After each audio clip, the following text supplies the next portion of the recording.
Hello మామాస్, welcome back to my channel.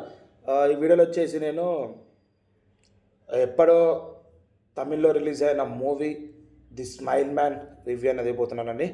ముందుగా రివ్యూలోకి వెళ్ళే ముందు మన ఛానల్ని కొత్తగా చూసే వాళ్ళు జర సబ్స్క్రైబ్ చేసుకోండి అబ్బా. అలాగే మన పాత వీడియోస్ చూసి నచ్చితే లైక్ చేయండి, షేర్ చేయండి, అలాగే కమెంట్ చేయండి. ఇక ది స్మైల్ మ్యాన్ ఇది మన సుప్రీం స్టార్ శరత్ కుమార్ది 158th ఫిలిం అండి. 150 మూవీ అనేది ఎప్పుడో తమిళ్లో రిలీజ్ అయింది. ఆహాలో కూడా తమిళలో స్ట్రీమింగ్ అయింది. రీసెంట్గా మనకి తెలుగులో కూడా డబ్బింగ్ చేసి తెలుగు లాంగ్వేజ్ కూడా అవైలబుల్ చేసినాడండి. ఆహా ఏదో రిలీజ్ అయ్యాలని చెప్పి అట్లా తెలుగు లాంగ్వేజ్ డబ్ చేసి రిలీజ్ చేసినాడు అనిపించిందండి. ఇది వచ్చేసి మనకి సీరియల్ కిల్లర్ మూవీ అండి. మూవీ చూసినప్పుడు పెద్దగా నాకు సీరియల్ కిల్లర్ కాదు, మనం చంపుతున్నాడేమో అనిపించిందండి. కూర్చోబెట్టి ఒక 2 hours రన్ అవర్ టైం అండి. రన్ టైం 2 hours ఉందండి మూవీ అని వచ్చేసి. ఆ 2 hours ఎందుకు కూర్చున్నామో అనిపిస్తుంది.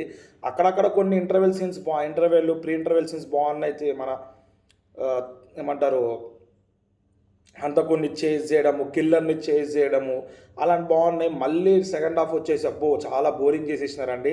కొన్ని అయితే సీన్స్ ఎందుకు యాడ్ చేసినా అర్థం కావట్లేదు. దాని సిన్సియారిటీ గురించి చెప్పడం ఇదంతా కొన్ని ఎక్స్ట్రా సీన్స్ యాడ్ చేసినారేమో, ఎందుకు అన్వాంటెడ్ సీన్స్ అనేవి యాడ్ చేసినారేమో అనిపిస్తుంది. ఇక స్క్రీన్ ప్లే గురించి చెప్పడం ఎంత తక్కువ చెప్పుకుంటే అంత మంచిదండి.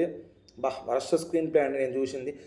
సీరియల్ కిల్లర్ అంటే మంచి ఎంగేజింగ్ ప్లస్ థ్రిల్లింగ్ ఉండాలండి మూవీస్. ఓకే, ఫస్ట్ హాఫ్ వరకు ఓకే మంచిగా ఉంది, ఓకే పర్లేదు. సెకండ్ హాఫ్ ఎందుకో ఈజీగా ఫ్లాష్ బ్యాక్ చెప్పేసి ఎండప్ చేయాల్సిన మూవీని ఎందుకు 2 hours వరకు ల్యాక్ చేసినారు. బేసిక్గా 1.5 hour 1 hour 20 to 1 hour 35 minutes వరకు రావాల్సిన సినిమా 2 hours వరకు ఎందుకు గుంజుకొచ్చారో నాకు అర్థం కాలేదు. ఇక బ్యాక్గ్రౌండ్ స్కోర్ అంటారా, పర్లేదు, బ్యాక్గ్రౌండ్ స్కోర్ బాగానే ఉంది. యాక్టింగ్ అంటారా, యాక్టింగ్ చాలా బాగుంది. శరత్ కుమార్ గారి నుంచి మనకు తెలిసిందే, ఆయన చాలా బాగా యాక్ట్ చేసిండు. ప్లస్ అదే కాకుండా తెలుగు డబ్బింగ్ అనేది కూడా చాలా బాగుంది. మనకి ఎక్కడ అర్థం కాలేదు డబ్బింగ్ అని చెప్పి అంత బాగా తీసినారు. బేసిక్గా స్టోరీ లైన్ ఏం లేదంటే, మన హీరో గారు ఒక పోలీస్ ఆఫీసర్, ఆయనకి యాక్సిడెంట్ అవుతుంది, గతం మర్చిపోతాడు. 1 year వరకు ఉన్న గతమే గుర్తుకొస్తుంది. మళ్ళీ 1 year తర్వాత మళ్ళీ మర్చిపోతాడు. ఇవన్నీ మర్చిపోద్దని చెప్పి ఒక బుక్ అనేది పబ్లిష్ చేస్తాడండి రాసి. ఆ బుక్లో ఈ smile man serial killer case అనేది మధ్యలో ఆపేస్తారు. అది ఎందుకు ఆపేశారు, ఆయన ఎందుకు పట్టుకోలేకపోయాడు, ప్లస్ ఈయనకి కళలో మాటికి ఒక పాప ఎందుకు వస్తుందని చెప్పి ఈ మూవీ అండి. ఇంకా ఏం లేదండి, బేసిక్గా కిల్లర్ అనేది ఏం చేస్తారంటే చంపేసి ఫేస్ని స్మైలీగా పెడతారండి. అదే ఇక ల్యాక్ ఆఫ్ ఎమోషనల్ అండి.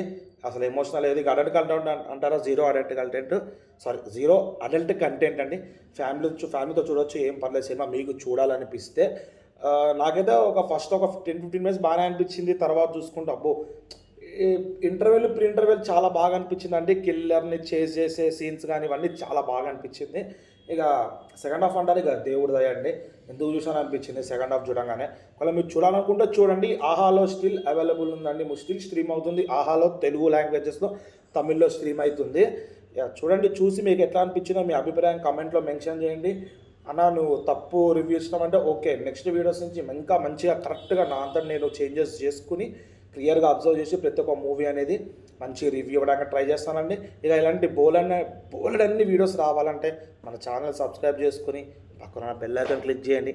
నేను ఇట్లా వీడియోస్ పెట్టగానే మీకు ఇట్లా నోటిఫికేషన్ వస్తాయండి. దట్స్ ఇట్ అండి రోజుకి.